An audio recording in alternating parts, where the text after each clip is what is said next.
അസ്സലാമലൈക്കും. Welcome welcome to my channel. അപ്പോൾ ഇന്ന് വലിയതൊന്നുമില്ല, കുറച്ചേ കാണിക്കുള്ളൂ. ഇതിപ്പോൾ അതേ അതിന് ബാഹുബലിനെ പോലെ ആ പാവിനെ പിടിച്ച് വന്നത് ഞാൻ ഒന്ന് സ്ലോ മോഷനിൽ എടുത്തതാണ് കേട്ടോ. പിന്നെ ഇതെന്താണെന്ന് വെച്ചിട്ടുണ്ടെങ്കിൽ കുറച്ച് ഞങ്ങളുടെ വീട്ടിൽ പ്ലാസ്റ്റിക്കിൻ്റെ റോസപ്പൂ ഉണ്ടായിരുന്നു. ഒരു കല്യാണത്തിന് പോയപ്പോൾ ഒരു റോസപ്പൂവും കൂടെ കിട്ടി. അപ്പോൾ അതിൽ അഡ്ജസ്റ്റ് ചെയ്ത് വെച്ച് വൃത്തിയാക്കിയ കൂട്ടത്തിൽ ആ റോസപ്പൂവിൻ്റെ അതും ഒന്ന് വൃത്തിയാക്കിയതാണ്. അഴുക്കൊക്കെ വൃത്തിയാക്കി എന്നിട്ട് ഈ പൂവെടുത്ത് അതിൽ കുത്തി വെച്ച് അപ്പോൾ ഒന്നുകൂടെ ഭംഗിയായി. അങ്ങനെ അതെടുത്ത് താഴത്ത് വെച്ചേക്കണേന് കേട്ടോ. ആ ഡൈനിങ് ടേബിളിൻ്റെ മുകളിൽ വെച്ചതാണ്.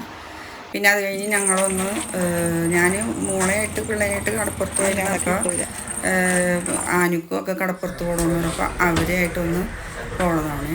ഇടക്കിടക്ക് കടപ്പുറത്ത് പോകണത് മാത്രമാണ് കേട്ടോ കാണിക്കുന്നത്. അത് മാത്രമേ ഉള്ളൂ നമ്മുടെ ഒരു ഇത് എൻജോയ് ചെയ്യണം. ഞങ്ങളന്ന് കടപ്പുറത്ത് പോകുന്നതിന് ബസ്സിനാണ് പോകുന്നത്. പോണ വഴിക്ക് ഇത് ആയിൻ്റെ സ്കൂളാണ്, പള്ളുരുത്തി പെരുമ്പടത്തിനാണ്.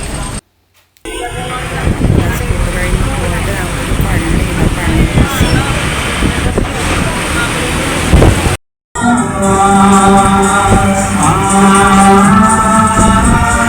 പള്ളിയിൽ ഉത്സവമല്ല, പള്ളിയിൽ പരിപാടി ഇട്ടാണ് ഇന്ന് ധ്യാനം അങ്ങനെയൊക്കെ. അപ്പോൾ ഞങ്ങളിത് പാർക്കിലെത്തി. പാർക്കിൻ്റെ പണി ഒരു പകുതിയോളം ഇപ്പോൾ കഴിഞ്ഞിട്ടുണ്ട്. ഓരോ പ്രാവശ്യം പോകുമ്പോൾ പണി കഴിഞ്ഞിട്ടുണ്ടോ നോക്കലാണ്. പണി പകുതിയോളം കഴിഞ്ഞിട്ടുണ്ട്. പിന്നെ അപ്പോൾ അവിടെ നിന്ന് ഇരിക്കാൻ പറ്റാണ്ട് കടപ്പുറത്തേക്ക് വന്ന് കടപ്പുറത്ത് വന്നു. നല്ല കാറ്റ് നല്ല കാറ്റ്. അപ്പോൾ അത് ഇംഗ്ലീഷ് കുട്ടികളൊക്കെ കണ്ടപ്പോൾ വീഡിയോ എടുത്തുന്നിട്ട് നല്ല കാറ്റായിരുന്നിട്ട് അവിടെ.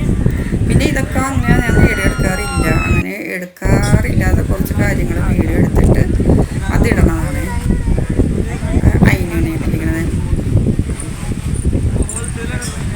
പിന്നെ ഇതാ ആനിൻ്റെ അടുത്ത് ഞാൻ വരക്കണ്ട് പോയിട്ട് നമുക്ക് വീഡിയോ എടുക്കുന്നത്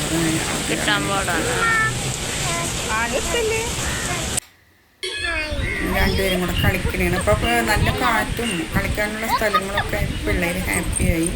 അവിടെ കിടന്ന് കളിക്കലും ഓടലും ചാടലും പിന്നെ ഡാൻസ് കളിക്കലൊക്കെ ആയിരുന്നു. ഒരു ഡാൻസൊക്കെ എടുത്ത് ആനിൻ്റെ കഴിഞ്ഞത് അവിടെ മരത്തിൻ്റെ ആ ഇതിൽ കയറി ഇരിക്കുകയാണ്. രണ്ടുപേരും കൂടെ കളിക്കാൻ ഐസ്ക്രീം കഴിച്ച് ഇപ്പോൾ പോകണ വഴിക്ക് കഴിക്കാന്നുള്ളതിൽ ഐസ്ക്രീമൊക്കെ കഴിച്ച് കഴിഞ്ഞിട്ടോ. ആൻ ഡാൻസ് കളിക്കാൻ ഇറങ്ങിയപ്പോൾ അയിനും ഡാൻസ് കളിക്കാൻ ഇറങ്ങി.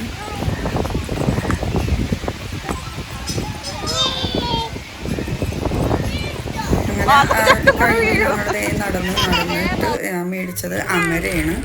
ഇത് മേടിച്ചു, ഗോൾഡ് ഫില്ലർ മേടിച്ചു കൊടുത്തു. ഞങ്ങളത് മേടിച്ചിട്ട് കുറച്ച് ജ്യൂസും മേടിച്ച് ഇറങ്ങി. കടപ്പുറത്തുനിന്ന് ഇറങ്ങിയിട്ട് ഇതൊക്കെ മേടിച്ച് കഴിച്ച് കഴിഞ്ഞിട്ട് ഞങ്ങൾ ബസ്സിലേക്ക് പിന്നെ തിരിച്ച് വരുന്നു. അതാണ് അധികമൊന്നും കാണിച്ചിരുന്നത്.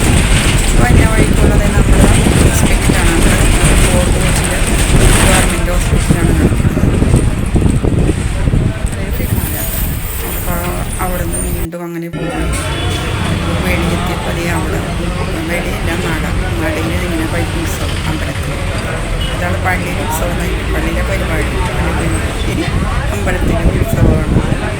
പിന്നെ അവിടെ നമ്മൾ നടയിൽ അവിടെ നമ്മൾ വെളിയൊക്കെ നല്ല തിരക്കായിരുന്നു. റോട്ടിലൊക്കെ നല്ല തിരക്കായിരുന്നത് വെളിയാണ് കേട്ടോ.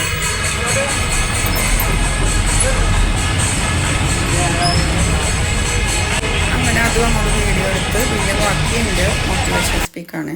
അപ്പോൾ ഞാൻ ആദ്യത്തെ ഒരു വീഡിയോയിൽ പറഞ്ഞിട്ടുണ്ടായിരുന്നല്ലോ മരുമകളാണ് എല്ലാത്തിനും കാരണം എന്നുള്ളത്. അപ്പോൾ മരുമകൾ അയച്ച മെസ്സേജൊക്കെ എൻ്റെ അടുത്തുണ്ട്. അയാളെ മരുമകൾക്ക് അയച്ച മെസ്സേജും എനിക്ക് അവരയച്ചു തന്നിട്ടുണ്ട്. പിന്നെ കുറച്ച് ഫോട്ടോസൊക്കെ അയച്ചു തന്നിട്ടുണ്ട്.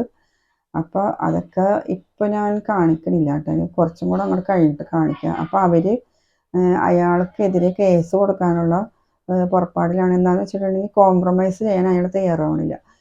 അവർ പറഞ്ഞ് ആ മരുമകളെ വിട്ടിട്ട് നിങ്ങൾ എൻ്റെ കൂടെ ജീവിച്ചാൽ നിങ്ങളെ ഞാൻ നോക്കാം, നമുക്ക് സുഖമായിട്ട് ജീവിക്കാം, ആദ്യത്തെ പോലെ തന്നെ നമുക്ക് ജീവിക്കാം.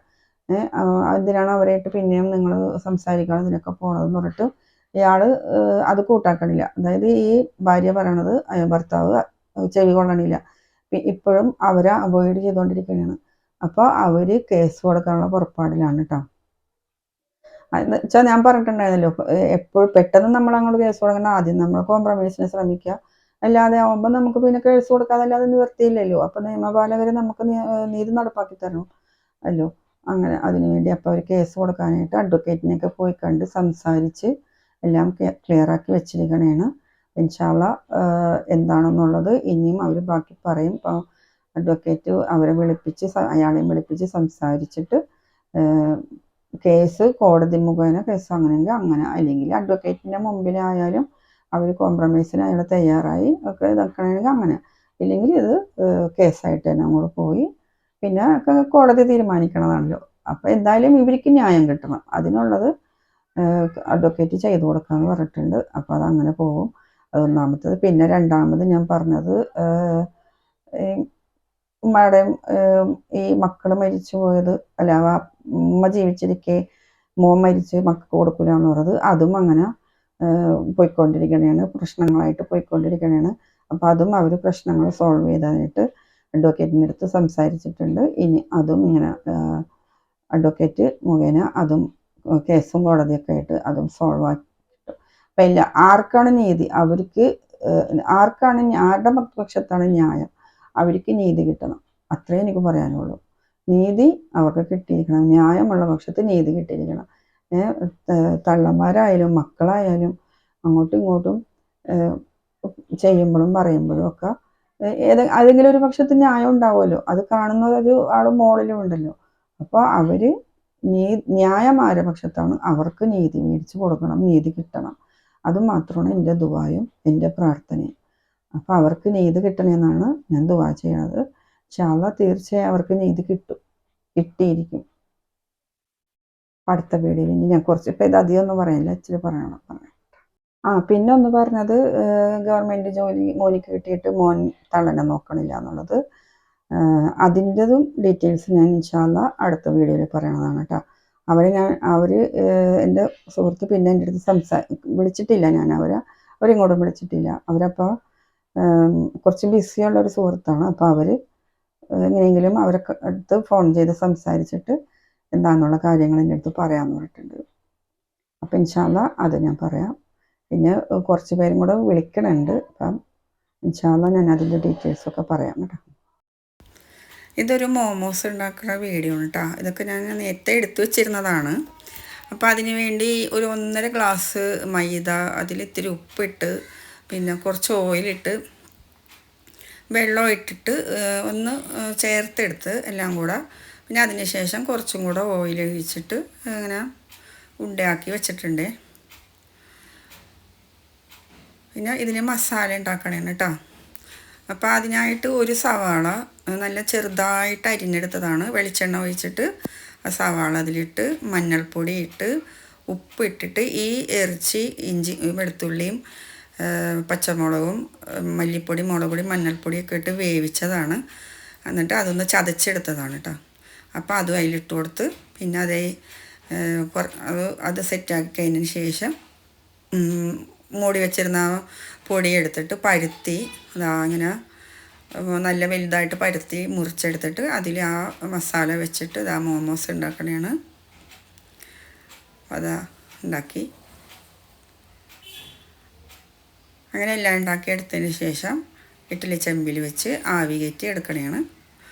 അപ്പോൾ പെട്ടെന്ന് കഴിഞ്ഞല്ലോ മോമോസ്. നല്ല ടേസ്റ്റാണ് കേട്ടോ. നമ്മൾ ഉണ്ടാക്കണ മസാല വെച്ചിട്ട് ഇറച്ചിയൊക്കെ വെച്ച് മസാലയൊക്കെ വെച്ച് ചെയ്യുമ്പോൾ നല്ല ടേസ്റ്റാണ്. കടയിലത്തതും നല്ല ടേസ്റ്റാണ്, എന്നാലും നമ്മൾ ഉണ്ടാക്കണ ഇതിൽ ഒന്നുകൂടി ടേസ്റ്റാണ് കേട്ടോ. അപ്പോൾ അതൊന്ന് കാണിച്ചു തന്നെയാണ്, പെട്ടെന്ന് സിമ്പിളായിട്ട് ചെയ്യാൻ പറ്റിയത്.